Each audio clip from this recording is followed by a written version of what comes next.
Hello! Hello, thank you so much for joining us.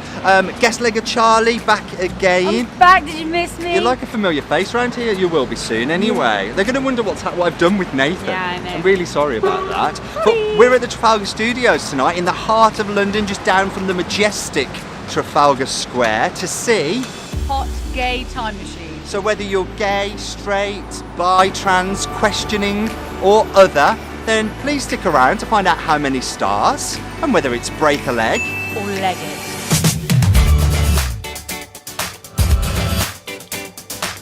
Woo! That was great. Did you enjoy that credit sequence? I had the Did it best take you time. by surprise just then? Honestly.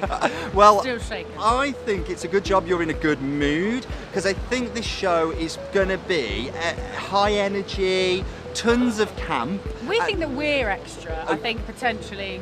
The title alone, Hot Gay Time Machine, is pretty extra right now.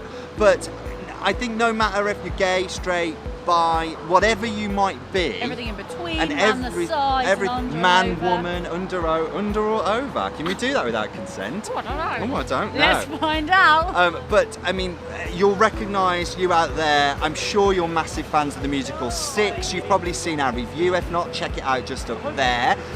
This is from the same team that brought you this, and by way of Toby Marlow and Lucy Moss, being joined by Zak Ghazi-Torbati, and it's a sort of a retrospective look at their lives as two privileged gay men, white cis males, but still, you know, like the struggles we all have, finding our place in the world. Yeah. It's promising high camp, high energy, and some high kicking performances with a lot of dance. And we've been hooked on one of the songs from this already. There's a little promotional clip for a song called I couldn't get it up. That was beautifully done, totally spontaneous as well. Yeah, it was. Amazing. And Georgia. Nothing. are you carrying on? No. Seriously, don't give it all away. If I get copyright struck, I'm really sorry if we do. 75 minutes straight through for this piece, so no time for an interval bevy, but it's a good job we had a drink before we went in, right? Right. But we'll be letting you know at the end how many stars and all of our thoughts on Hot Gay Time Machine. Oh no. Oh. Was this hot gay time machine a hot gay mess? And now we've come to the end, I think it's about time that we let you know what we thought about it. So let's start with lovely guest legger Charlie. I think it'd be safe to say, sitting next to you, that this was a bit emotion. Can we use the word emotion? Yeah. Is that still fashionable? Probably not. No. Did not expect any of that. I don't think anyone could ever expect it. And yeah, had an actual massive cry. Yeah. I'm not going to ruin it, but it was so hilarious. Obviously, it was the most freaking enjoyable thing I have ever experienced, and I wept. You did. That's the was thing. So beautiful. Those extremes of emotion. Now, I think I'm exhausted. Because we both identify as members of the LGBT community, you could see this as an easy win for us. But I've got to say, it's themes about inclusivity and about what is acceptable and what is not acceptable within your gender, or the assumptions that we make about other people based on their sexuality. I think those themes are universal. Yeah, absolutely. And they don't just talk about it about gay men. It's straight women, straight men, gay, everything, LGBTQ plus, whole everything. Yeah. And it hits on so much, as well as being hilarious and enjoyable and talented and clever.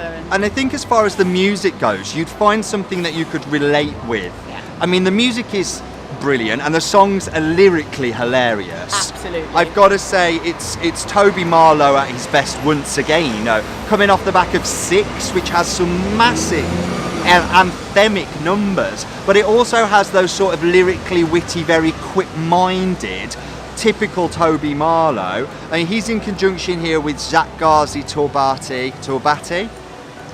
Can we say that? And Lucy Moss again, who wrote for Six. But it just goes to show how he is a lyrical genius. He's an absolute genius. And what a performer. Like, they were just Yeah, all I'm going to do is stand here going, they're amazing, it was amazing. So there's kind of no point in me talking. Everything about it, if you imagine every part of it that should have been, could have been, it was. So that'll wrap that up nicely. Yeah, because you vague that would just end it. Otherwise I'll just be like, yeah, the voices were amazing. Yeah, dancing was great. Yeah. I think it's difficult to kind of really dig deep when you've got a show which only has 2 actors in it. They play a multitude of roles though. Yeah. And if you're not a fan of audience participation, don't go to the show. Don't come to this show. Like seriously, stay away, or at least don't sit on the front row. Yes. You're marginally safer if you sit away from the front row. However, if you're like us. Yeah, if you're like us and you can just let yourself go at the theatre, maybe have a little bevy beforehand and just get swept along with the spirit of diversity and of campness and of humour, which is, you know, laughter is something that unites us all, and that is celebrated in this show, absolutely. Celebration is the word, absolutely. Let's just quickly talk on individual performers. I know we've mentioned Toby Marlow as a fantastic performer and lyricist, but Zak Ghazi-Torbati, I just think he is so engaging. Like, I couldn't take my eyes off him. The thing is, they started out as my eyes, but now I think I'm going to be dreaming about the guy because he's got that special something. He's amazing. He really is. I mean, obviously I was going to say that because everything is awesome. Yeah. Yeah. But also, you know, what is a performer and a great energetic performer without a great director who I imagine would have had to rein them in more than anything? Yeah. Because there were a couple of times I do think they went off piste. Which was so enjoyable and amazing, obviously, because that's all I say. But, I imagine, like, their rehearsals must be exhausting. Like, for someone just to sit and watch, it must be like, guys. So well done, Lucy Moss. You've nailed it again on the production. It's a really intimate show, and I felt privileged to be that up close and personal with such amazing talent. We can dance with them at the end. Yeah, and when do you get the chance to go on to a West End B stage, second stage, but when do you get the chance to Central London, God love you, when do you get the chance to go on stage with a really talented cast who have just entertained you for, I've got to say, the quickest 75 minutes of my existence? Like, how I was ready for more. I was so ready for more. I was ready for them to be like, right, now here's the second half. Yeah. But no, I'm ready to leave. And I felt much like that about 6. Like, I think they could flesh it out into a 2-act show. With 6. A little bit obsessed. I've not seen it yet, which is why I'm not obsessed with it. But we listened. After that, we listened to it quite a lot, though. Quite a lot. I know. Yeah, I'm sorry about it. Sorry about it. Oh, I've been shot. He hasn't. No, I haven't. I haven't been shot. Quickly, we'll talk about. That's how you would react. Yeah. Oh, I've been shot. Oh. Gotta say, Alistair Lindsay as lighting designer. Some lovely touches, great blackouts, really innovative, fast, quick lighting cues. Yeah. I Clever, just loved added. that. Anna Reid as the design consultant. Well, it's campus tits, really, isn't it? Absolutely. Absolutely. Campus not tits. Campus twits. And not a surprise to see Paul Taylor Mills as producer. Wait, did you say twits or tits? Campus tits. Oh, yeah. You then said twits. Did I? So I was like, wait, is it meant to be tits or twits? And then I went, yeah, tits. Your mind out the gutter, Charlie. Sorry. And remember, it's not okay unless you consent. Yeah. Just because you're gay. Not surprised to see Paul Taylor Mills as producer. He's got some great credits, most recently Heathers, you know, and again another show that's Campus Christmas. Kenny Wax producing as well. Christmas gets a mention in that because we are at the most wonderful time of the year, allegedly. And baby, it's cold outside. And in what you're standing, baby, it is cold outside. So let's wrap it up. For the musical Hot Gay Time Machine, currently playing here at the Trafalgar Studios, we are going to give... I bet you're not going to be surprised. Can you guess?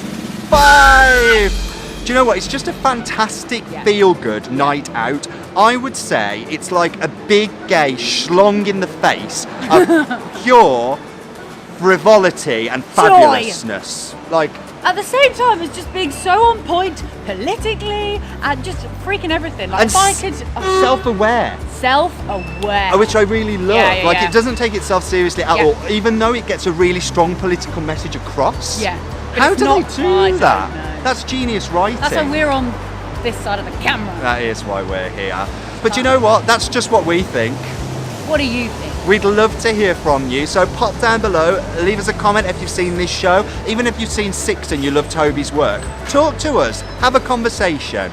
We're the Break-a-Leggers. Oh no, I've forgotten it again. We'll catch you again soon. And wait, let's do it again. We're the Break-a-Leggers. We'll catch you again soon. Bye!